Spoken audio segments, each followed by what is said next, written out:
اگست آزادی کا دن۔ پاکستان ہمارا پیارا ملک ہے، اس کو حاصل کرنے کے لیے ہمارے بزرگوں نے بڑی قربانیاں دی ہے، اس لیے اس کے اہم دن ہم بڑے جوش و خروش سے مناتے ہیں۔ ان دنوں میں یہ آزادی اہم ترین دن ہے۔ پاکستان بننے سے پہلے پورے بر صغیر پر قریباً 100 سال تک انگریزوں کا قبضہ رہا۔ انگریزوں کے قبضے سے پہلے بر صغیر پر مسلمانوں کی حکومت تھی۔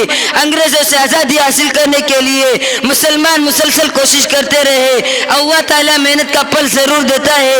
یہی وجہ ہے کہ بہت سی قربانیاں دینے کے بعد آخر کار 14 اگست 1947 کو پاکستان بن گیا۔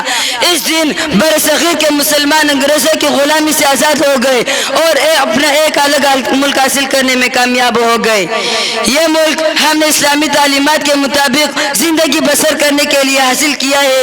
اس کامیابی کی خوشی میں ہم ہر سال 14 اگست کو تمام دن خاص تقریبات منعقد کرتے ہیں۔ ان بزرگوں کی کوششوں کی یاد کو تازہ کرنے کے لیے تقریریں کرتے ہیں جنہوں نے عظیم قربانیاں دے کر ہمارے لیے یہ وطن بنایا۔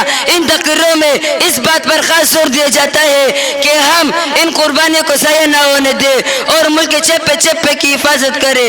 یوم آزادی کے موقع پر آج سال میں عام تعطیل ہوتی ہے، البتہ اسکول اور کالج صبح کو کچھ دیر کے لیے کھلتے ہیں۔ اسکولوں کالجوں اور مدرسوں کے طالب علم خاص قومی پروگرام بناتے ہیں، وطن کی محبت کے نغمے گاتے ہیں، تقریریں کرتے ہیں۔ یوم آزادی کے موقع پر سارے ملک کے شہر اور قصبوں میں چراغاں کیا جاتا ہے۔ لوگ چوک در چوک گھروں سے باہر آ جاتے ہیں، سرکاری اور نجی عمارتوں پر قومی پرچم لہرائے جاتے ہیں اور اس روز مساجد میں ملک و قوم اور تمام مسلم امت کی ترقی و خوشحالی اور سلامتی کے لیے دعائیں مانگی جاتی ہیں۔ آزادی کے اس موقع پر سارے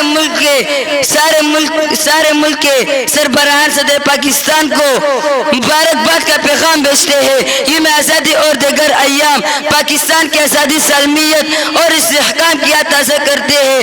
ہم اس عہد کو دہراتے ہیں کہ وطن عزیز کی خاطر تن من دھن سب کچھ قربان کر دیں گے، اس کا نام روشن کریں گے اور اس کی ترقی کے لیے ہمیشہ صدق کے دل سے کوشش کریں گے۔ وما علینا الا البلاغ المبین۔